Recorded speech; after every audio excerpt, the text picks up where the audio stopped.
Super 6, which is a very unique instrument.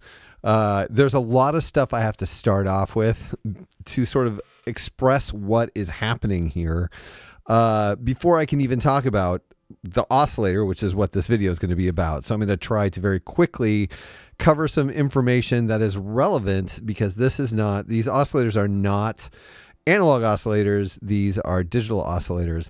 And unlike digital oscillators or also DCOs, there is some functionality here that is certainly new to me as a person who typically only deals with analog. So I want to talk about that really quick. Basically, these are FPGA based. I'm not a digital person nor a computer person, so I hope that has meaning for you. But basically, the clock signal that exists in these oscillators is way, way higher than typical audio sample rates. And so basically, it is capable of much higher frequencies of sound without aliasing. And that is a major point, because digital oscillators, certainly software oscillators of certain frequency types, tend to, and I know this as a Buchla person, you start to get aliasing when you get into the high frequencies, and these do not do that at all, which makes a huge difference in regard to modulation, especially audio range modulation. So basically, these oscillators, they shed their sort of digital identity in the sense that they are full range oscillators and full range modulation sources, which is fantastic. So they are what I, in technical terms, would call fancy digital oscillators. Okay. For those of you saying, Mark, are you doing another synthesizer with digital oscillators? What are you doing? You'll understand when you hear this synth. You've probably heard it elsewhere, but holy cow. At this point, and I'm sorry to say it, but the whole notion of there being these gigantic differences between digital and analog as far as sound quality is concerned, the digital people have been working very hard for the past 2 decades, and now it's just not really a thing anymore, as synthesizers like this demonstrate. Holy cow. Okay, the other thing I need to talk about, oh, is someone bored? Yeah, I heard you. Where's the playing? Here's some playing. That is a very nice sine wave sound. Okay, so the other thing I want to talk about is the whole binaural thing, which has to do with the architecture of the oscillators. Okay, so since this is digital, I don't know how the whole thing works, because oscillator is theoretical. It's like saying the picture on your computer screen is a painting. I mean, it is a painting. It's of a painting. Okay, this is too philosophical. The person who wanted to hear sounds and wasn't satisfied with the sine wave thing is now mad because I'm talking about digital philosophy. But no, so basically, I'm just going to describe this in the terms that would be typical for a sort of analog situation. This thing has 12 voices. 12, and that's 12 two-oscillator voices, which is huge, gigantic. I mean, as analog polyphony typically goes, that's way more than we typically ever deal with. But of course, there's the digital element to this, making it possible. The other thing about it, though, is that it has this binaural mode.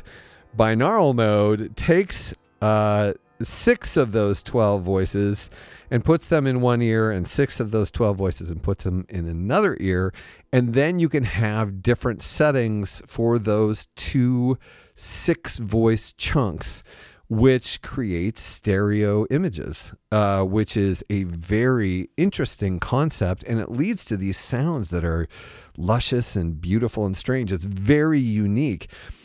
Overall, the thing has a sort of analog feel, but then you have the ability to take that analog feel and do with it things that analog doesn't do, but sounds like it could. I don't know. Yeah, see, the more digital things get, the more imbecilic I sound when I talk about it.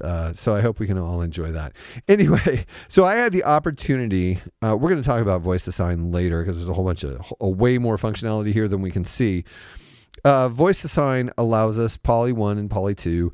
The two different poly sections have to do with how the release mode in the envelope affects the sound, and we'll talk about that. But for the purposes of demonstration, I want to have this in poly 1, and I'm going to put on the sawtooth so there's a little more. As you might notice, we're getting stereo oscillators here. The oscillators exist within a stereo field on their own. I think that's super cool, and certainly we can play 12 voices right now. This is not a thing I'm used to doing on a non-top octave divide analog synthesizer, so it's very cool to be able to do it here. That's really cool, but I find, because my videos are focused on demonstration of individual component function, I kind of find the panning a little bit distracting. And also, I think one of the main aspects of this synth is the character of the binaural sound. So I have decided to do my component demonstration of each section in the binaural mode, and until we, of course, get to the voice assign, and I'll demonstrate what each section sounds like. So that's what I've chosen to do. If you'd like to have me do it another way, you're very sadly out of luck. Okay, so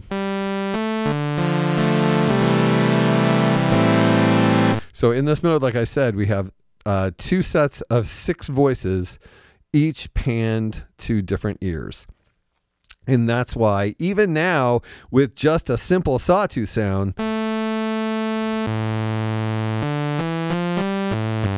there's a very full, rich, unnaturally beautiful sawtooth character here. As an analog guy, I'm like, you can't do that because it sounds really good.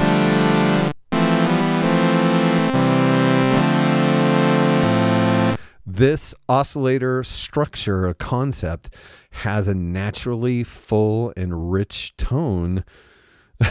There I am saying tone in regard to a digital synthesizer. I mean, all the things I said 20 years ago, they're all making me eat those words. How dare you? But man, it really sounds beautiful. Okay, so that's me kind of talking about what the nature of these oscillators are. And we'll talk, I'm sure, more about that as I move along. And also explaining the binaural concept to a degree enough to explain why it is I'm using it right now. Now, 10 minutes have passed. Oh, actually, that's not 10 minutes for you. Never mind. I'm lying. Okay.